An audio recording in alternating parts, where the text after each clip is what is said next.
준호가 무거운 표정으로 다가와 결심한 듯 입을 열었습니다. 그만할 수 없습니다. 이건 제 아버지의 마지막 부탁이니까요. 옥자의 눈이 커지며 목소리가 갈라졌습니다. 내 아버지 이름이 뭐라고 했니? 박현도입니다. 순간 옥자는 다리에 힘이 풀려 털썩 주저앉으며 흐느꼈습니다. 좋아요와 구독은 사랑입니다. 좋아요와 구독 누르시면 재미있는 이야기가 펼쳐집니다. 충청도의 작은 읍내 오래된 상가 건물 꽃집에서 오늘도 꽃처럼 화사한 하루가 시작되었습니다.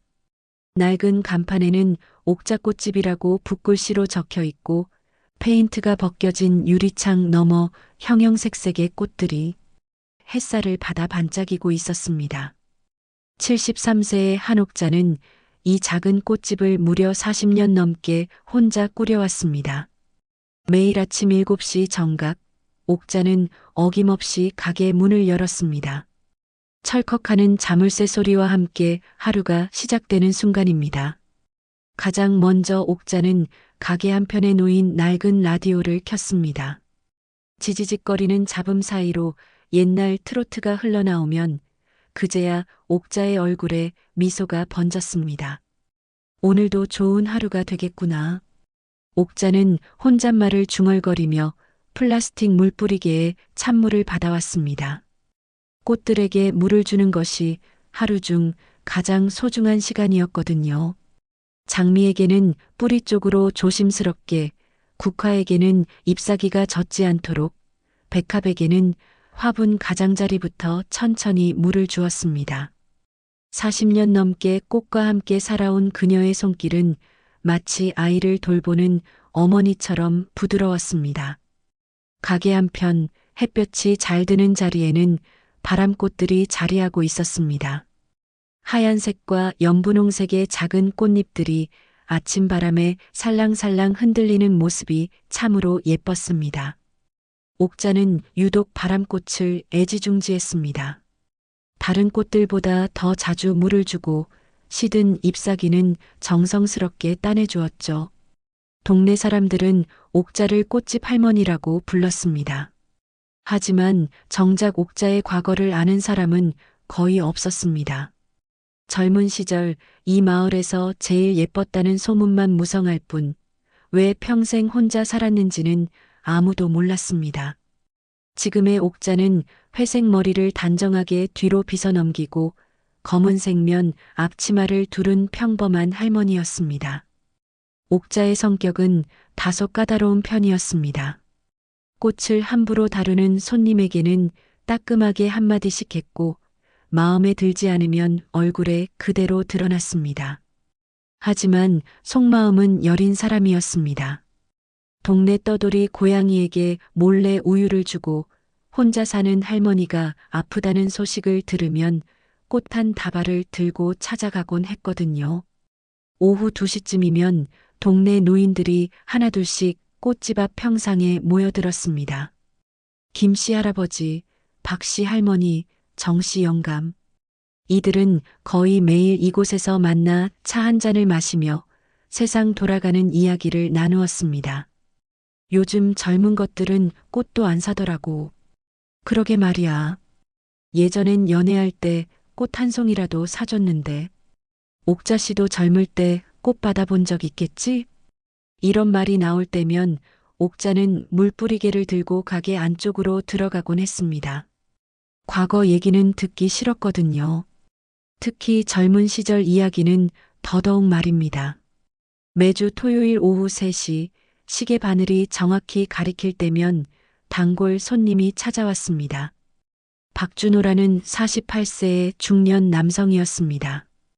키는 175cm 정도로 평균보다 약간 큰 편이고 항상 깔끔하게 다림질된 와이셔츠를 입고 나타났습니다.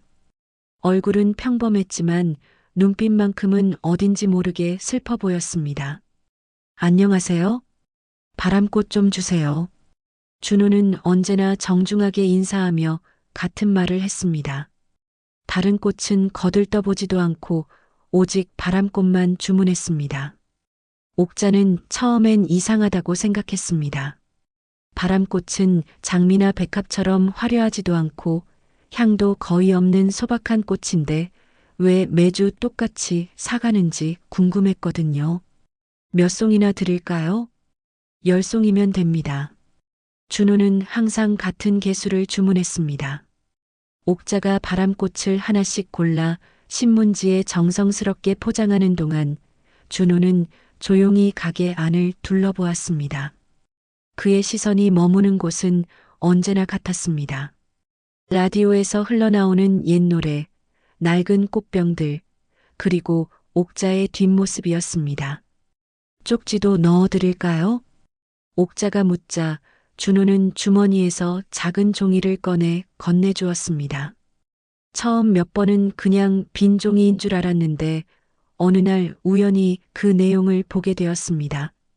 바람은 언제나 그대를 향해 불고 있습니다. 그 문구를 본 순간 옥자의 가슴이 이상하게 두근거렸습니다. 어디서 들어본 것 같은 묘하게 익숙한 느낌이었거든요.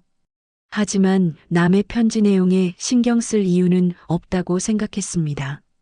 해가 서쪽으로 기울어가는 오후, 옥자는 가게 문 앞에 앉아 바람꽃들이 바람에 흔들리는 모습을 바라보았습니다. 라디오에서는 이미자의 노래가 흘러나오고 있었습니다.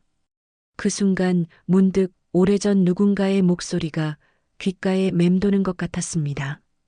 그로부터 며칠이 지난 어느 화요일 아침이었습니다. 옥자는 평소와 같이 바람꽃들에게 물을 주고 있었습니다.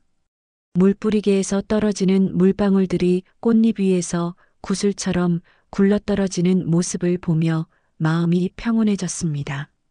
그런데 바람꽃 화분 사이에서 뭔가 하얀 것이 보였습니다. 이게 뭐지? 옥자는 몸을 구부려 그것을 집어들었습니다. 작은 쪽지였습니다. 아마도 지난 토요일 준호가 가져간 꽃다발을 포장할 때 떨어진 것 같았습니다. 옥자는 별 생각 없이 그 쪽지를 펼쳐보았습니다. 옥자 씨, 그때 말 못한 내 마음, 아직도 바람꽃처럼 흔들립니다. 옥자의 손이 덜덜 떨렸습니다. 쪽지가 바닥에 떨어질 뻔했지만 가까스로 붙잡았습니다. 심장이 쿵쾅쿵쾅 뛰기 시작했습니다. 이름까지 적혀 있었습니다. 옥자 씨라고 분명히 적혀 있었습니다. 설마 그럴 리가. 옥자는 쪽지를 다시 한번 자세히 들여다보았습니다. 글씨체는 또박또박하지만 어딘지 모르게 떨리는 느낌이었습니다. 그리고 그 문구, 바람꽃처럼 흔들립니다라는 표현이 묘하게 익숙했습니다. 문득 50년 전 기억이 스쳐 지나갔습니다. 20살 옥자와 22살 현도가 뒷산 바람꽃 밭에서 나눈 대화가 떠올랐습니다. 옥자야, 내 마음이 지금 바람꽃처럼 흔들리고 있어. 왜요? 내가 너무 예뻐서 말이야. 옥자는 급히 고개를 흔들었습니다. 그런 옛일을 떠올리고 싶지 않았습니다. 하지만 쪽지 속 문구는 당시 현도가 자주 쓰던 표현과 너무나 비슷했습니다. 그날 오후 동네 어르신들이 평상에 모여 앉아 이야기꽃을 피우고 있을 때였습니다. 옥자는 평소보다 더 조용했습니다. 쪽지 때문에 마음이 어수선해서 말을 제대로 할 수가 없었거든요. 옥자 씨, 오늘 왜 이렇게 조용해? 김씨 할아버지가 물었습니다. 그냥 별일 없습니다. 옥자는 대충 얼버무렸습니다. 하지만 속으로는 온갖 생각이 꼬리에 꼬리를 물고 이어졌습니다. 혹시 준호가 자신에게 관심이 있는 건 아닐까? 아니면 누군가 장난을 치는 건 아닐까? 아니면 정말로 그 주 토요일이 왔습니다. 옥자는 평소보다 일찍 가게 정리를 마쳤습니다. 오후 3시가 되기 전부터 문 앞을 서성거렸습니다. 시계를 몇 번이나 확인했는지 모릅니다. 정확히 3시 준호가 나타났습니다. 평소와 다름없는 모습이었습니다. 깔끔한 와이셔츠에 검은색 바지, 그리고 어딘지 모르게 슬픈 눈빛까지 모든 게 똑같았습니다. 안녕하세요. 네. 옥자는 평소보다 어색하게 대답했습니다. 준호는 이상한 기색을 보이지 않고 바로 주문했습니다. 바람꽃 10송이 주세요. 옥자는 바람꽃을 고르면서 슬쩍 준호의 표정을 살펴봤습니다. 평상시와 다른 점이 있는지 알고 싶었거든요. 하지만 준호는 여전히 조용했습니다. 저기요. 옥자가 입을 열었습니다. 네. 이 쪽지 누구한테 주는 건가요? 옥자는 용기를 내어 물어봤습니다. 준호는 잠시 당황하는 듯 했습니다. 그게 그냥 혹시 제 이름이 적힌 쪽지를 보신 적 있나요? 옥자의 직접적인 질문에 준호는 더욱 당황했습니다. 얼굴이 붉어지더니 이마에 땀이 맺혔습니다. 죄송합니다. 사실은 준호는 한참을 망설이다가 입을 열었습니다. 제가 쓴 게 아닙니다. 네, 저는 그냥 부탁받은 일을 하는 겁니다. 옥자는 더욱 혼란스러워졌습니다. 부탁받은 일이라니 대체 무슨 소리인지 이해할 수 없었습니다. 누구한테 부탁받으셨는데요? 그건 말씀드리기 어렵습니다. 준호는 고개를 푹 숙이고 말했습니다. 하지만 분명한 건 나쁜 의도는 아니라는 겁니다.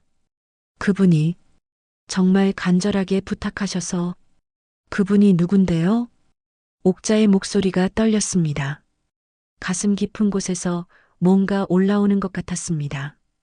혹시나 하는 마음, 감히 바라지도 못할 가능성이 머릿속을 스쳐 지나갔습니다. 죄송합니다. 오늘은 이만. 준호는 꽃다발을 받아들고 서둘러 가게를 나섰습니다. 옥자는 그의 뒷모습을 바라보며 가슴이 답답해졌습니다. 그날 밤 옥자는 잠을 이룰 수 없었습니다. 침대에 누워 천장을 바라보며 온갖 생각에 잠겼습니다. 부탁받은 일이라는 준호의 말이 계속 머릿속을 맴돌았습니다. 대체 누가 준호에게 그런 부탁을 했을까요? 그리고 왜 하필 바람꽃일까요? 옥자 씨라고 이름까지 적어가면서 말입니다. 옥자는 일어나 창문을 열었습니다. 밤바람이 살짝 불어와 커튼을 흔들었습니다. 그 순간 또다시 젊은 시절 기억이 떠올랐습니다. 현도가 뒷산에서 바람꽃을 꺾어 자신에게 건네주던 모습, 그때 그가 했던 말들이 생생하게 되살아났습니다. 설마, 정말 설마. 옥자는 혼자 중얼거렸습니다. 하지만 마음 한구석에서는 이미 답을 알고 있는 것 같았습니다. 그날 밤을 하얗게 지새운 옥자는 다음 날 아침 일찍 가게 뒷방으로 들어갔습니다.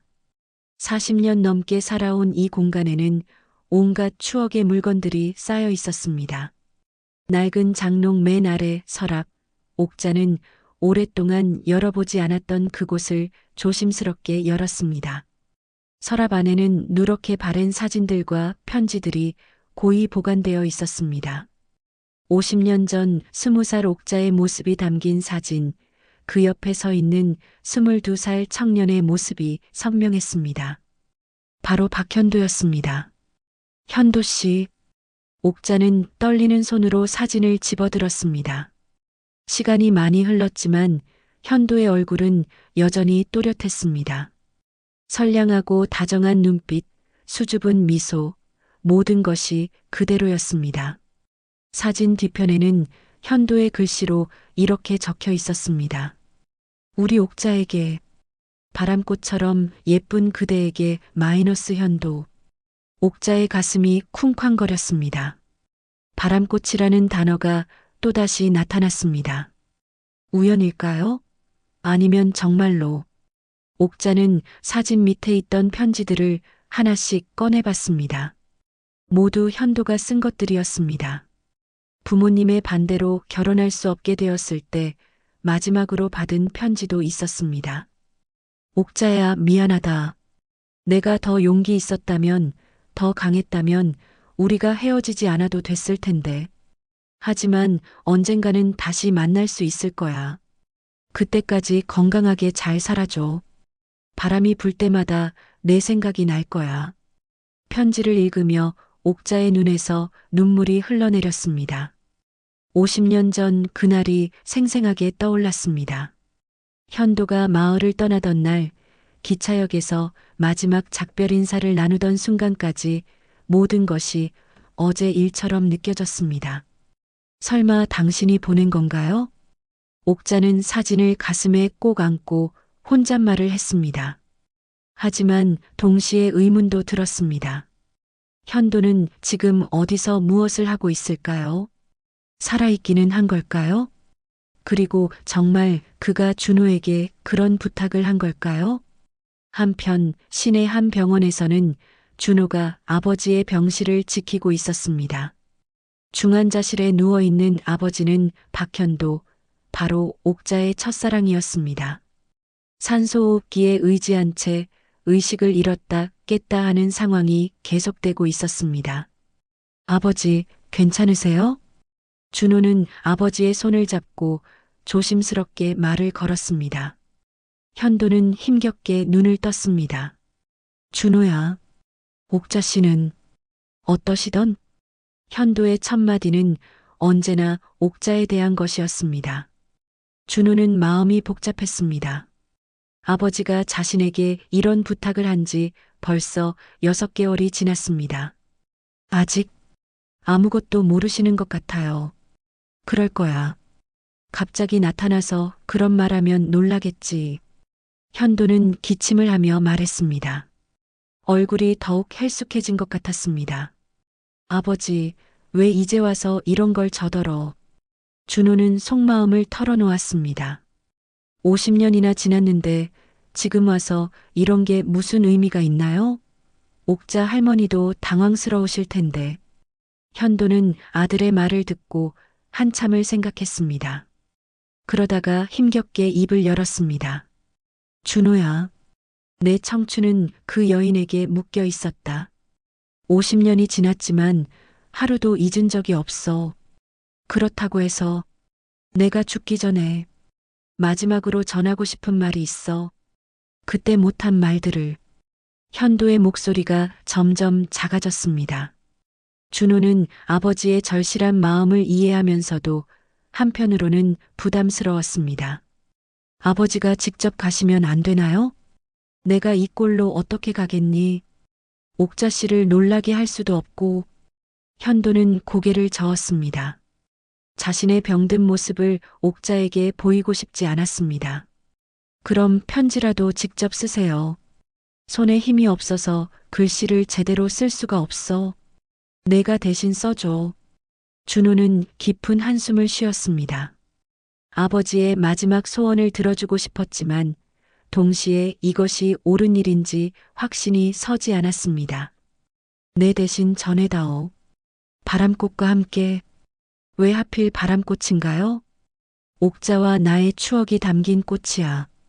우리가 처음 만난 곳도 뒷산 바람꽃 밭이었고 마지막 데이트도 그곳에서 했어. 현도의 눈에서 눈물이 흘러내렸습니다. 50년 전 그날의 기억이 생생했습니다. 아버지, 준호는 더 이상 반대할 수 없었습니다. 아버지의 간절한 마음을 외면할 수 없었거든요. 알겠습니다. 하지만 너무 무리하지는 마세요. 고맙다, 아들아. 정말 고맙다. 현도는 아들의 손을 꼭 잡았습니다. 차가운 손이었지만 따뜻한 마음이 전해졌습니다. 그날 저녁 준호는 집에 돌아와 고민에 빠졌습니다. 어떻게 하면 아버지의 마음을 옥자에게 잘 전달할 수 있을까요? 너무 직접적이면 놀라실 것이고 너무 돌려서 말하면 전달이 안 될 것 같았습니다. 준호는 책상 앞에 앉아 편지를 쓰기 시작했습니다. 아버지가 하고 싶어 하는 말들을 정리해서 조금씩 전달하기로 했습니다.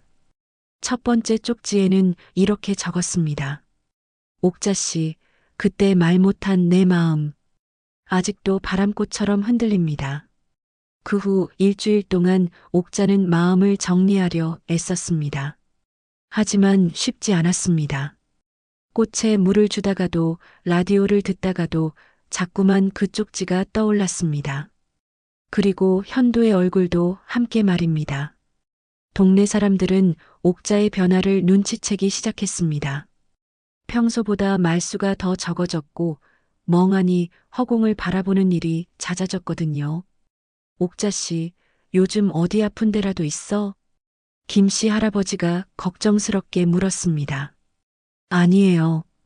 그냥 좀 피곤해서. 옥자는 대충 얼버무렸습니다. 이런 복잡한 사정을 어떻게 설명할 수 있겠습니까?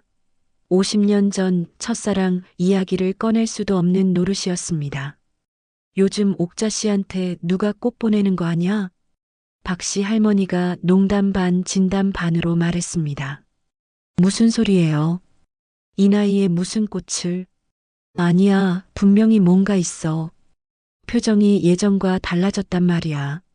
정씨 영감도 한마디 거들었습니다. 옥자는 얼굴이 빨개져서 가게 안으로 피했습니다. 그러던 중 또 다른 쪽지를 발견하게 되었습니다. 이번에는 계산대 서랍 안에서였습니다. 준호가 돈을 낼 때 슬쩍 넣어둔 것 같았습니다. 매일 아침 당신 생각으로 하루를 시작합니다. 바람꽃 향기가 나는 그 미소를 그리워하며 옥자는 또다시 가슴이 두근거렸습니다. 이번 쪽지는 더욱 구체적이었습니다. 매일 아침 당신 생각으로 하루를 시작한다는 표현이 너무나 절실하게 다가왔습니다. 하지만 동시에 화도 났습니다. 이런 식으로 마음을 흔들어 놓는 것이 과연 옳은 일인지 의문이 들었거든요. 더군다나 동네에서 소문까지 돌기 시작했습니다. 옥자 씨한테 누가 구애하는 거래. 저 나이에 무슨 사랑이야. 늙어서 철이 없네. 혼자 살다가 외로워서 그런 거 아냐?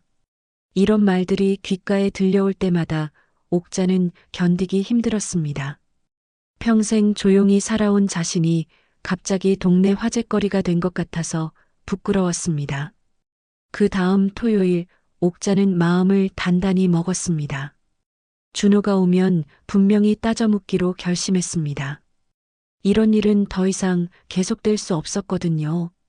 오후 3시 정각 준호가 나타났습니다. 평소와 같은 모습이었지만 어딘지 모르게 피곤해 보였습니다. 눈 밑에 다크서클이 생겼고 얼굴도 야위어 보였습니다. 안녕하세요. 잠깐만요. 옥자는 준호가 주문하기 전에 먼저 말을 꺼냈습니다. 이제 이런 쪽지는 그만하세요. 옥자의 단호한 목소리에 준호는 당황했습니다. 네. 동네에서 소문이 돌고 있어요. 저 같은 늙은이한테 이런 장난은 장난이 아닙니다. 준호가 끼어들었습니다. 그의 목소리에는 절실함이 묻어났습니다. 그럼 뭔가요? 대체 왜 이런 일을 하는 거예요? 말씀드렸잖아요. 부탁받은 일이라고. 그 부탁이 뭔지 정확히 말해보세요. 누가 왜 이런 부탁을 했는지.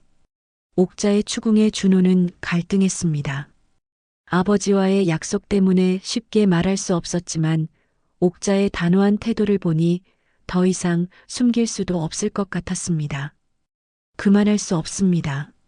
준호는 눈빛을 굳히며 대답했습니다. 왜요? 이건 제 마음이 아니라 제 아버지의 마지막 소원입니다. 옥자는 귀를 의심했습니다. 아버지의 마지막 소원이라니 무슨 뜻인지 이해할 수 없었습니다. 아버지요? 네. 저희 아버지가 많이 아프세요. 준호의 목소리가 떨렸습니다. 아버지 이야기를 꺼내니 마음이 아팠습니다. 그런데 아버지가 왜 저한테, 아버지가 옥자 씨를 아세요. 준호는 더 이상 숨길 수 없다고 판단했습니다. 오래전부터요. 아주 오래전부터. 옥자의 심장이 쿵쾅거렸습니다. 설마 하는 생각이 들었지만 감히 확신할 수는 없었습니다. 아버지 성함이 어떻게 되세요? 옥자는 떨리는 목소리로 물었습니다. 준호는 잠시 망설이다가 대답했습니다. 박현도입니다. 그 이름을 듣는 순간 옥자는 온몸에 전기가 흐르는 것 같았습니다. 다리에 힘이 풀려 의자에 주저앉았습니다. 머릿속이 하얘졌고 귀에서는 윙윙거리는 소리만 들렸습니다. 현도, 박현도. 옥자는 그 이름을 몇 번이나 중얼거렸습니다. 50년 만에 듣는 그 이름이 너무나 생생하게 다가왔습니다. 할머니, 괜찮으세요? 준호는 급히 옥자에게 다가가 부축했습니다. 옥자의 얼굴이 창백해져 있었습니다. 현도가 살아있어요? 네, 하지만 많이 아프세요. 지금 병원에 입원해 계세요. 옥자는 눈물이 흘러내리는 것을 느꼈습니다. 50년 동안 궁금했던 그의 안부를 이제야 알게 된 것입니다. 그때 준호의 휴대폰이 울렸습니다. 병원에서 걸려온 전화였습니다. 여보세요? 환자분 상태가 갑자기 나빠졌습니다. 빨리 오셔야 할 것 같습니다. 준호의 얼굴이 굳어졌습니다. 옥자는 그 전화 내용을 다 들었습니다. 지금 병원으로 가야 해요. 준호는 급히 말했습니다. 저도 같이 가도 될까요? 옥자는 떨리는 목소리로 물었습니다. 50년 만에 현도를 다시 볼 수 있다는 생각에 가슴이 터질 것 같았습니다. 정말요? 네. 제발. 준호는 고개를 끄덕였습니다. 옥자는 급히 가게 문을 잠그고 준호를 따라 나섰습니다. 두 사람은 택시를 타고 병원으로 향했습니다. 택시 안에서 옥자는 계속 떨고 있었습니다. 50년 만의 재회, 그것도 이런 상황에서 말입니다. 현도는 어떤 모습일까요? 자신을 알아볼까요? 그리고 정말 마지막 일까요? 병원까지 가는 길이 이토록 길게 느껴진 적은 없었습니다. 병원 복도를 걸어가는 옥자의 발걸음은 무거웠습니다.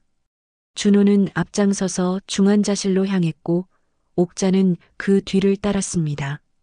병원 특유의 소독약 냄새가 코끝을 찔렀고 복도 곳곳에서 들려오는 기계음과 발자국 소리가 긴장감을 더했습니다. 할머니, 마음의 준비를 하세요. 준호가 중환자실 문 앞에서 돌아보며 말했습니다. 옥자는 고개를 끄덕였지만 실제로는 어떤 준비도 되어 있지 않았습니다.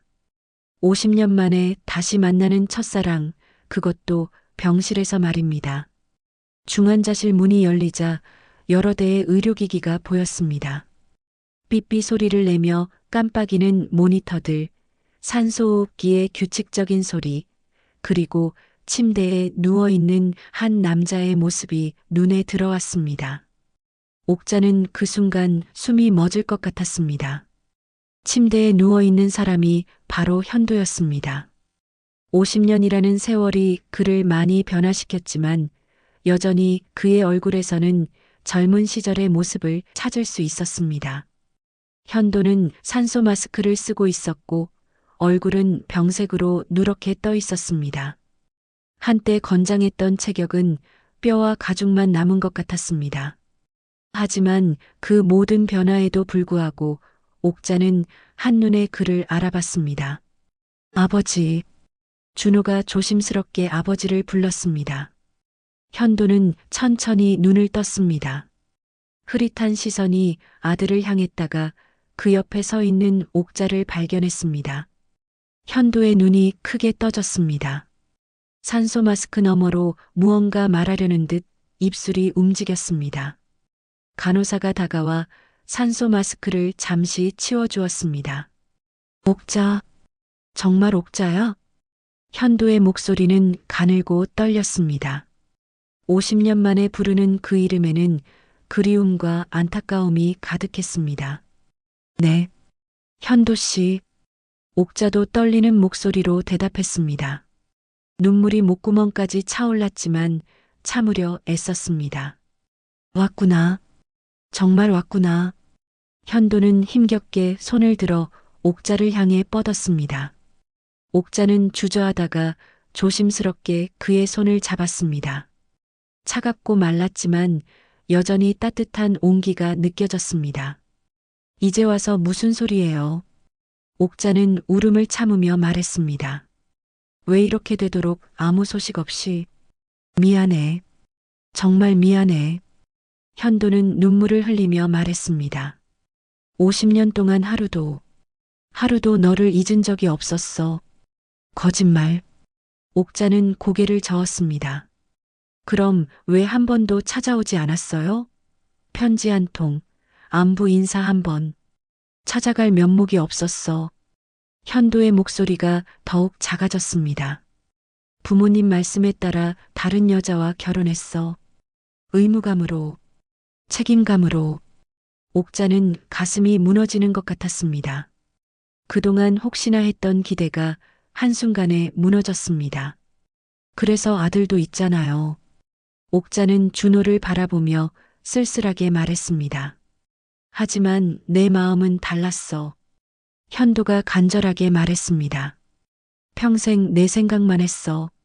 아내에게는 미안하지만 내 진짜 사랑은 너였어. 이제 와서 그런 말씀하지 마세요. 옥자는 손을 빼려 했지만 현도가 꽉 잡았습니다. 옥자야, 들어줘. 내가 죽기 전에 꼭 하고 싶은 말이 있어. 현도는 기침을 하며 힘겹게 말을 이어갔습니다. 준호야, 서랍에서 봉투 하나 꺼내줘. 준호는 침대 옆 서랍을 열어 하얀 봉투를 꺼냈습니다. 현도는 떨리는 손으로 그 봉투를 옥자에게 내밀었습니다. 이게 뭐예요? 평생 내게 주지 못한 내 마음이야. 현도는 눈물을 흘리며 말했습니다. 바람꽃 속 쪽지들, 다 내 말이었어. 준호한테 부탁해서. 옥자는 봉투를 받아들고 떨었습니다. 봉투 안에는 수십 장의 편지가 들어있는 것 같았습니다. 50년 동안 내게 쓴 편지들이야. 보내지 못한 편지들. 현도 씨, 매년 내 생일마다, 우리가 처음 만난 날마다, 헤어진 날마다 편지를 썼어. 현도의 고백에 옥자는 더 이상 눈물을 참을 수 없었습니다. 50년 동안 그가 자신을 그리워했다는 사실이 가슴을 파고들었습니다. 왜 이제야? 옥자는 울부짖었습니다. 왜 이렇게 늦게 알려주세요? 용기가 없었어. 내가 나를 미워할까봐. 현도도 눈물을 흘렸습니다. 그리고 내가 결혼한 걸 알면 상처받을까봐. 바보. 정말 바보. 옥자는 현도의 손을 꽉 잡고 흔들었습니다. 전 평생 혼자 살았어요. 당신만 기다리면서. 정말이야? 현도의 눈에서 놀람과 미안함이 동시에 번졌습니다. 네. 다른 사람은 생각해 본 적도 없었어요. 두 사람은 서로를 바라보며 울었습니다. 50년이라는 긴 세월 동안 서로를 그리워하며 살아온 마음이 교감되는 순간이었습니다. 준호는 그 모습을 바라보며 가슴이 아팠습니다. 아버지의 진심을 이제야 완전히 이해할 수 있었습니다. 이것은 단순한 추억이 아니라 평생을 관통한 사랑이었습니다. 아버지. 준호가 조심스럽게 말을 걸었을 때 현도의 호흡이 갑자기 거칠어졌습니다. 의료진이 급히 달려왔고 모니터에서 경고음이 울리기 시작했습니다. 환자분을 밖으로 모셔주세요. 간호사가 옥자와 준호에게 말했습니다. 옥자는 현도의 손을 놓기 싫어했지만 어쩔 수 없이 병실 밖으로 나와야 했습니다. 복도에서 기다리는 동안 옥자는 봉투를 꽉 안고 있었습니다. 현도가 50년 동안 자신에게 써온 편지들, 그 무게가 마음에 와 닿았습니다. 병원 복도의 플라스틱 의자에 앉아 기다리는 시간이 영원처럼 느껴졌습니다. 옥자는 현도가 건넨 봉투를 무릎 위에 올려놓고 두 손으로 꽉 감싸 안았습니다. 50년 동안 쌓인 그의 마음이 이 작은 봉투 안에 들어있다고 생각하니 가슴이 뭉클했습니다. 준호는 옥자 옆에 조용히 앉아 있었습니다. 아버지의 상태가 걱정되었지만 한편으로는 이 두 사람의 재회를 지켜보며 복잡한 감정에 휩싸여 있었습니다. 할머니, 준호가 조심스럽게 입을 열었습니다. 아버지가 정말 할머니를 많이 그리워하셨어요. 옥자는 고개를 들어 준호를 바라봤습니다. 현도의 아들이라니 아직도 믿기지 않았습니다. 어머니는 언제 돌아가셨나요? 10년 전에 돌아가셨어요. 어머니도 아버지가 다른 사람을 사랑한다는 걸 알고 계셨어요. 준호의 목소리에는 안타까움이 묻어났습니다. 그런데도 평생 같이 사셨나요? 네. 어머니는 착한 분이셨어요. 아버지를 원망하지도 않으셨고, 오히려 아버지가 마음 편히 할머니를 그리워할 수 있도록 배려해 주셨죠. 옥자는 마음이 더욱 아팠습니다. 자신 때문에 고생한 여인이 또 있었다는 사실이 괴로웠습니다. 미안합니다. 왜 할머니가 미안해 하세요?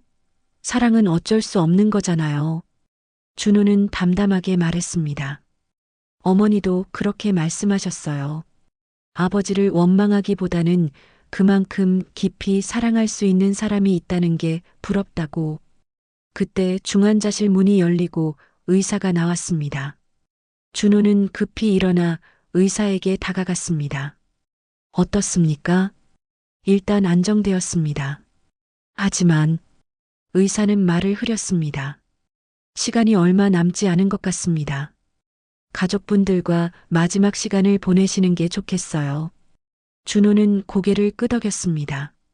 이미 예상하고 있던 일이었지만 막상 듣고 보니 마음이 무거웠습니다. 다시 들어가셔도 됩니다.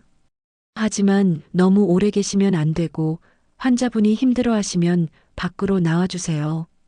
의사의 말을 듣고 옥자와 준호는 다시 중환자실로 들어갔습니다. 현도는 산소 마스크를 다시 쓰고 있었지만 의식은 또렷했습니다. 두 사람이 들어오는 것을 보고 반가운 듯 눈을 깜빡였습니다. 아버지, 괜찮으세요? 준호가 걱정스럽게 물었습니다. 현도는 고개를 끄덕이며 산소 마스크를 잠시 치워달라는 손짓을 했습니다. 옥자야, 편지 봤어? 아직은. 여기서는 보기가. 옥자는 망설였습니다. 사실 너무 떨려서 편지를 펼칠 엄두가 나지 않았습니다. 집에 가서 천천히 읽을게요.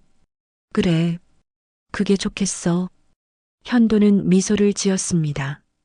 죽음을 앞둔 사람의 미소라고는 믿기지 않을 정도로 평온했습니다. 옥자야, 내가 내게 큰 죄를 지었어. 무슨 말씀이세요? 너의 청춘을 빼앗았어. 50년 동안 혼자 살게 만들었으니. 현도의 목소리가 더욱 약해졌습니다. 그런 말씀 마세요.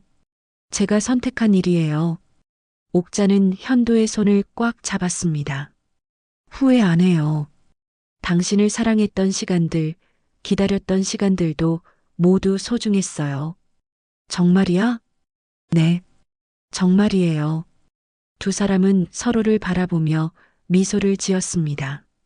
50년 만의 재회였지만 마치 어제 헤어진 것처럼 자연스러웠습니다. 준호야. 현도가 아들을 불렀습니다. 네, 아버지. 고마웠어. 내 부탁을 들어줘서. 괜찮아요, 아버지. 이제 내 인생을 살아.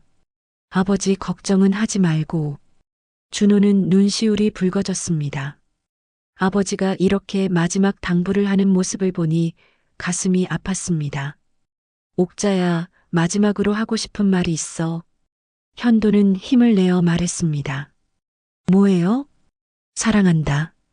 50년 전에도, 지금도, 그리고 다음 생에서도. 현도 씨, 옥자는 눈물을 참을 수 없었습니다. 나도 사랑해요. 평생 당신만 사랑했어요. 현도는 만족스러운 표정을 지었습니다. 평생 하고 싶었던 말을 드디어 할 수 있었습니다. 옥자야. 네. 다음 생에서는 꼭 함께 하자. 부모 반대도 사회적 편견도 없는 곳에서. 약속해요. 옥자는 눈물을 흘리며 대답했습니다. 꼭 약속해요. 현도는 마지막 힘을 다해 옥자의 손을 꽉 잡았습니다. 그리고 천천히 눈을 감았습니다. 현도 씨? 옥자가 불렀지만 대답이 없었습니다. 현도는 평온한 표정으로 마지막 숨을 거두었습니다. 모니터에서 긴 삐소리가 울렸고 의료진이 급히 달려왔습니다.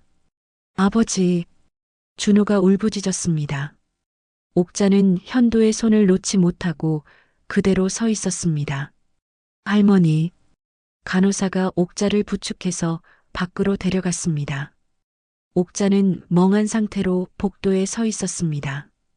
50년 만에 다시 만난 첫사랑이 이렇게 떠나간다는 것이 믿기지 않았습니다.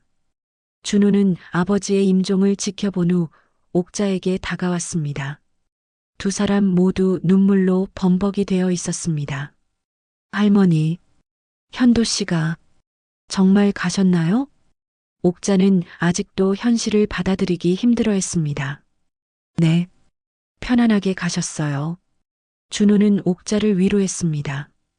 할머니를 보고 정말 행복해 하셨어요. 마지막에 웃으면서 가셨거든요.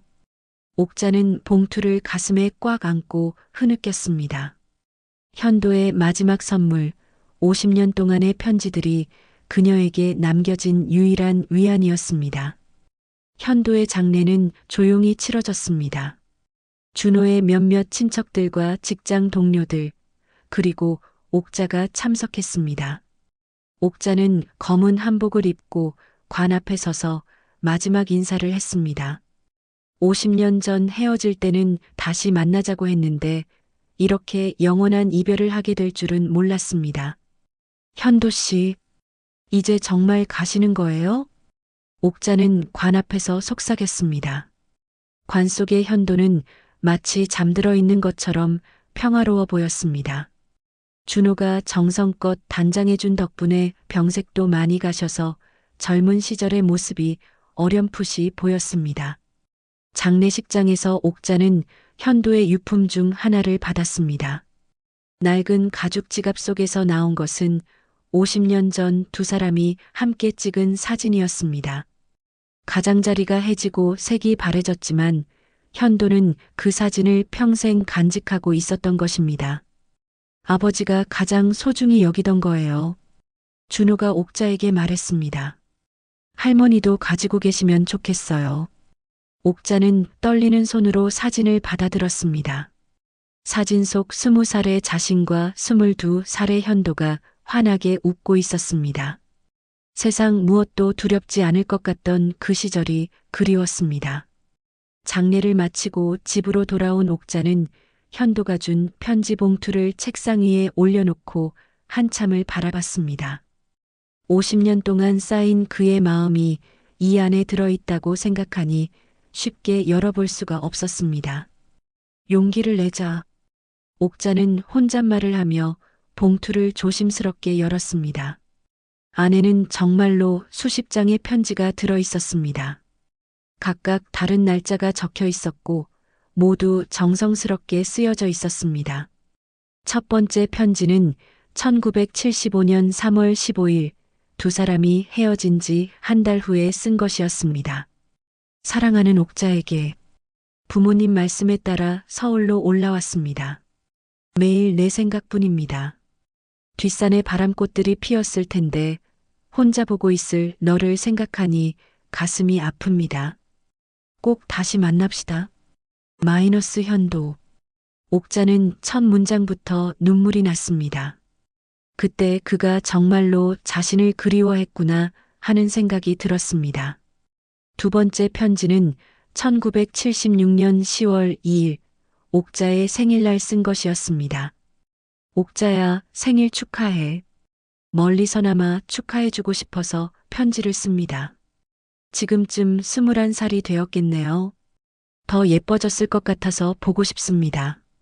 언젠가는 직접 생일상을 차려주고 싶습니다. 마이너스 현도. 옥자는 그날을 기억했습니다. 21살 생일, 혼자서 미역국을 끓여 먹으며 현도를 그리워했던 날이었습니다. 그때 현도도 자신을 생각하고 있었다니 가슴이 벅차올랐습니다.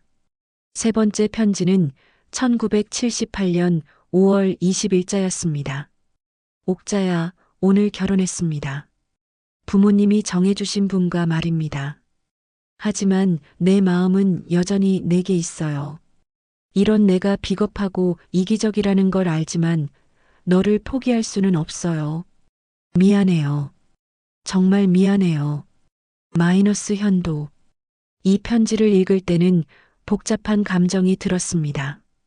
현도가 결혼한다는 소식을 들었을 때의 충격이 다시 살아났습니다.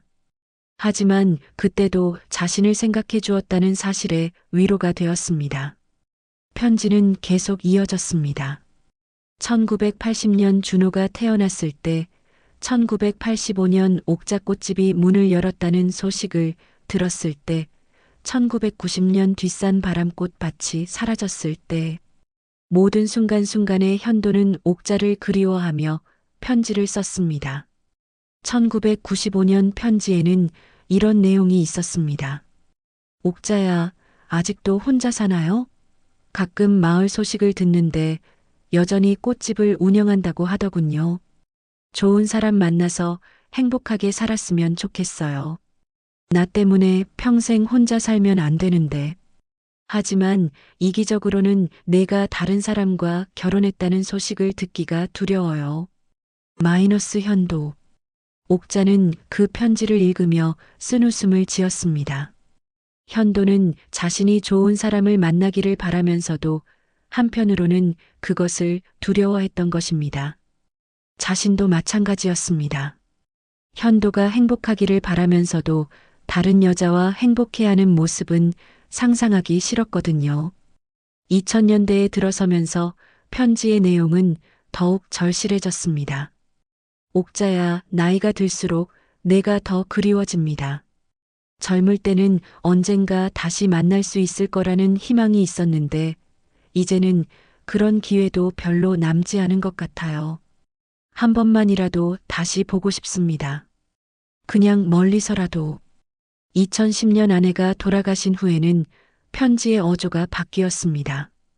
옥자야, 이제는 자유롭게 되었어요. 하지만 용기가 없어요. 50년이나 지났는데 갑자기 나타나서 뭐라고 말해야 할지. 너를 놀라게 하고 싶지도 않고, 하지만 정말 보고 싶어요. 가장 최근 편지는 작년에 쓴 것이었습니다. 옥자야, 내가 많이 아파요. 의사 선생님이 시간이 얼마 안 남았다고 하시네요. 죽기 전에 꼭 너를 보고 싶어요. 그래서 준호한테 부탁했어요. 바람꽃과 함께 내 마음을 전해달라고. 이 편지들도 언젠가는 내가 읽을 수 있을 거라고 믿어요. 사랑해요, 옥자야. 평생 사랑했어요. 마지막 편지를 읽고 옥자는 엉엉 울었습니다. 50년 동안 이런 마음으로 자신을 그리워한 사람이 있었다는 것이 감격스러우면서도 안타까웠습니다. 편지를 다 읽고 나서 옥자는 현도의 사진을 가슴에 안고 말했습니다. 현도 씨, 이제야 알았어요. 당신이 얼마나 나를 사랑했는지. 미안해요. 그리고 고마워요. 밖에서는 바람이 불어오고 있었습니다. 현도가 늘 말했던 그 바람, 옥자를 향해 부는 바람이었습니다. 현도가 세상을 떠난 지 일주일이 지났습니다. 옥자는 그동안 가게 문을 열지 않고 집에만 있었습니다.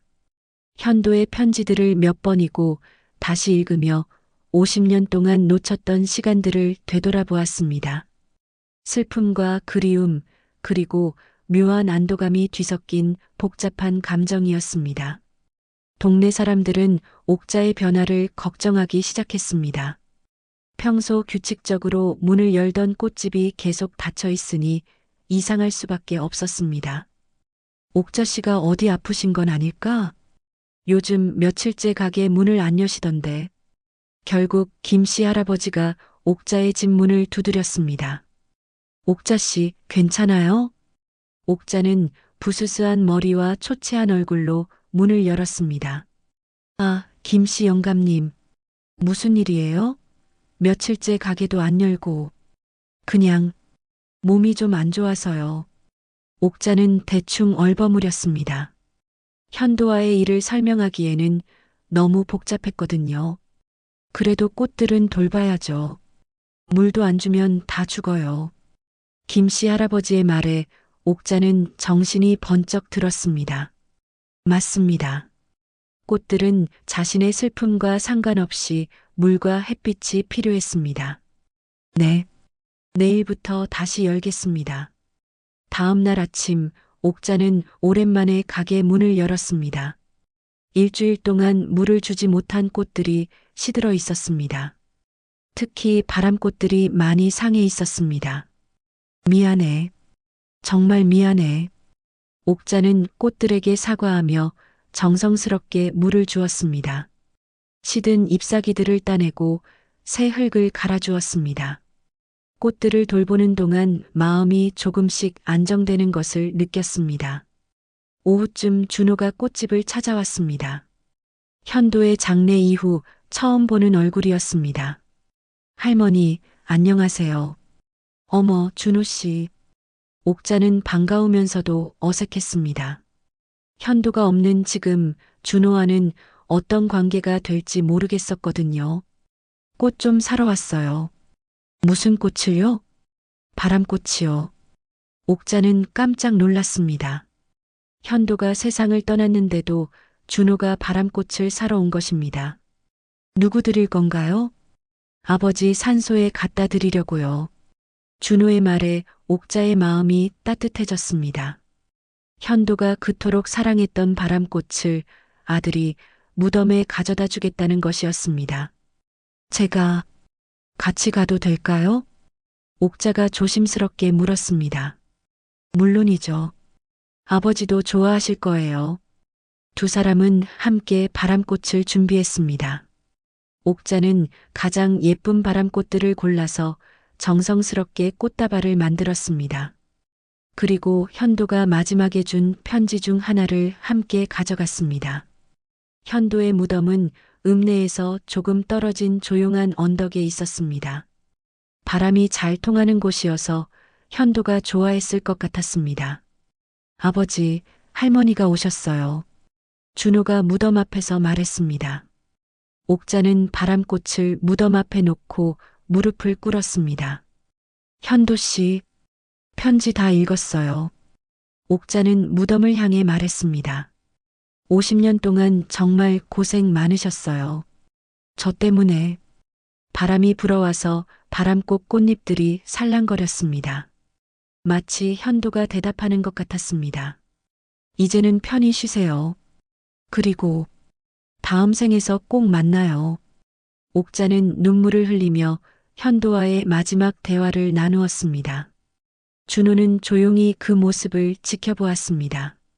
무덤에서 돌아온 후 옥자는 가게 운영에 새로운 변화를 주었습니다. 매일 아침 가게 문을 열 때면 현도의 편지 중 하나를 라디오 대신 소리 내어 읽었습니다. 동네 할머니, 할아버지들이 그 이야기를 들으며 자신들의 젊은 시절을 떠올렸습니다. 우리도 젊을 때 그런 사랑 있었지. 요즘 젊은 사람들은 저런 간절한 마음을 모르더라고. 옥자의 이야기는 조용한 읍내에 작은 감동을 불러일으켰습니다. 50년을 기다린 사랑, 끝내 이루어지지 못했지만 변하지 않았던 마음에 사람들은 숙연해졌습니다. 준호는 그 후로도 종종 꽃집을 찾았습니다. 더 이상 바람꽃을 사러 오는 것은 아니었지만 아버지의 마지막 인연이었던 옥자를 돌보고 싶었습니다. 할머니, 혼자 지내시기 힘드시죠? 괜찮아요. 원래 혼자 살던 사람인걸요. 그래도 뭔가 필요한 게 있으면 언제든 연락하세요. 준호는 옥자를 진짜 할머니처럼 모셨습니다. 아버지가 평생 사랑했던 여인이니까요. 어느 날 저녁 옥자는 가게 앞 평상에 앉아 바람꽃들이 바람에 흔들리는 모습을 바라보았습니다. 라디오에서는 이미자의 동백아가씨가 흘러나오고 있었습니다. 바람꽃은 시들어도 다시 피지. 옥자는 혼잣말을 중얼거렸습니다. 사랑도 그렇게 남는 거야. 그때 바람이 불어왔습니다. 바람꽃 꽃잎들이 하늘로 날아올랐다가 옥자의 어깨 위에 살며시 내려앉았습니다. 옥자는 그 꽃잎을 손바닥에 올려놓고 미소를 지었습니다. 현도는 떠났지만 그의 사랑은 여전히 바람을 타고 자신에게 불어오고 있었습니다. 50년이라는 긴 시간 동안 변하지 않았던 그 마음이 이제는 추억이 되어 옥자의 가슴 속에 영원히 남을 것입니다.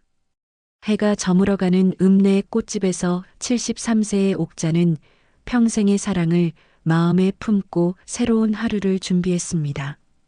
바람꽃들이 내일도 예쁘게 피어나기를 바라며 마지막 물을 주었습니다. 사랑은 끝나지 않습니다. 다만 다른 모습으로 계속될 뿐입니다.